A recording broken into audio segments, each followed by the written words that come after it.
नमस्कार।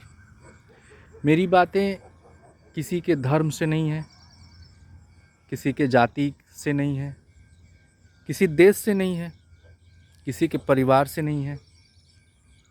मेरी जो बातें हैं वो सिर्फ आपसे हैं। हम दो पॉइंट पे सिर्फ बात करना चाह रहे थे।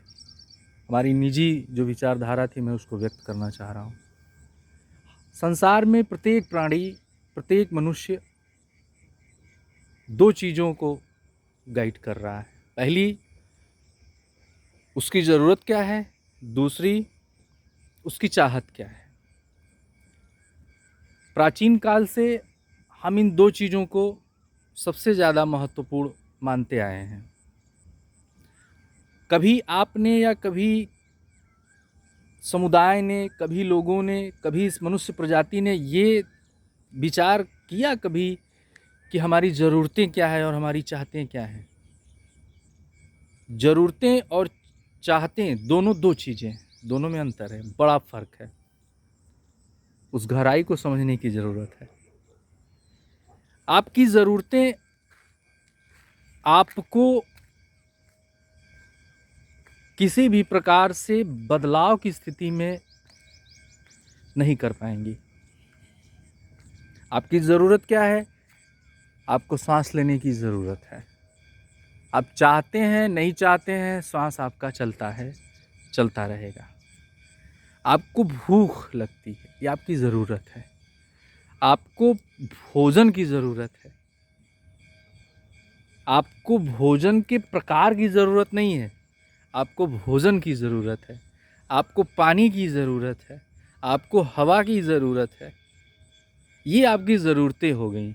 और इन ज़रूरतों के मेले में अगर आप अपने आप को खड़ा करते हैं तो वहाँ पे आपको आपकी चाहतें कहीं दूर तक दिखाई नहीं देंगी।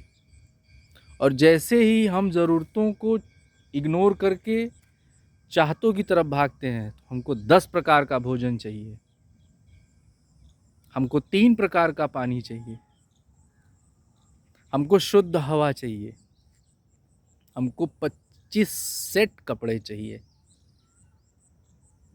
हमको ढेर सारे गहने चाहिए, हमको ढेर सारे घर चाहिए, हमको ढेर सारी ज़मीनें चाहिए, हमको दौलत चाहिए, हमको ऐशो आराम चाहिए। ये आपकी चाहते हैं।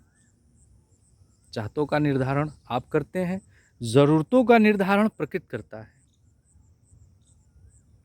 ध्यान दीजिएगा, ज़रूरतों का निर्धारण प्रकृति किया हुआ है जो फ्री में है। आप चाहकर भी भूख नहीं खरीद सकते, भोजन खरीद सकते हैं, भूख नहीं खरीद सकते। आप चाहकर भी अपने आप को प्यास नहीं लगा सकते। पानी तो है, पानी तो है, पानी के प्रकार भी हैं, लेकिन प्यास नहीं। आप नींद नहीं खरीद सकते हैं। बिस्तर तो है, बिस्तर तो है, लेकिन नींद नहीं खरीद सकते हैं। अर्थात जीवन में अगर आदमी अपनी ज़रूरतों और अपनी चाहतों को समझ ले तो उसकी जो समस्याएं हैं वो कम हो जाएंगी। समस्याएं तो रहेंगी, समस्याएं तो रहेंगी। समस्या तो देखा जाए तो इस छोटे से जीव के पास भी है। कितनी तेजी के साथ ये पता नहीं कहाँ जाना चाह रहा है, और अभी इस पे मैं पैर रख दूं, ये कहाँ चला जाएगा, आप समझ सकते हैं। और ये छोटे से जीव यहाँ घायलावस्था में भी आप देख सकते हैं। ये अपनी ज़रूरतों के लिए जा रहे हैं या अपनी चाहतों के लिए जा रहे हैं, आप समझिए इस परिश्रम को इनके। उसी प्रकार हम भी हैं, हमारे पास विवेक है, इसलिए हम सर्वोत्तम प्राणी हैं। वर्तमान समय में मैं पंचमुखी महादेव मंदिर पे हूँ और इस मंदिर को मैं बचपन से देखता आ रहा हूँ। इस मंदिर का उद्भव, इस पूरे प्रांगण का उद्भव इस पहाड़ी पे हुआ है। यहाँ एक बहुत सुंदर मंदिर है शिव जी का। यहाँ की ये प्रांगण है। यहाँ पे पूरे साल में कार्यक्रम भी होते रहते हैं। यहाँ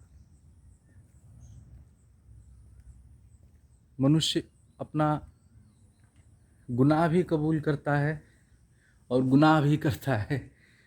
यहाँ पे कुछ चीज़ें लिखी हुई हैं। मनुष्य शरीर गुनाह करने के लिए नहीं, भजन व इबादत के लिए मिला है।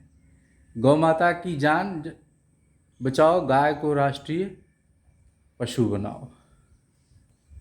जो रूहों पर रहम करेगा वही खुदा का प्यारा है।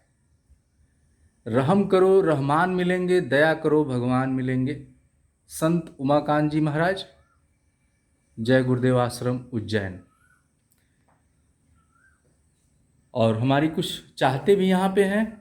ओम Prakash Pandey, college of paramedical and sciences, Prabhav surgical fractures and Ayush centre. इस प्रकार यहाँ की साजो सज्जा की गई है।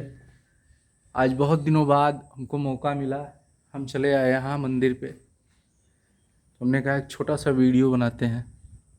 ये आप यहाँ का नज़ारा देख सकते हैं। मंदिर के चारों तरफ का मैं दृश्य आपको दिखा दे रहा हूँ। यहाँ की दुर्दशा भी दिखा रहा हूँ, यहाँ की दशा भी दिखा रहा हूँ, और यहाँ की प्रचंड शक्ति के बारे में भी आपको मैं दिखा रहा हूँ। ये एक प्रकृति का अद्भुत अलौकिक जगह है।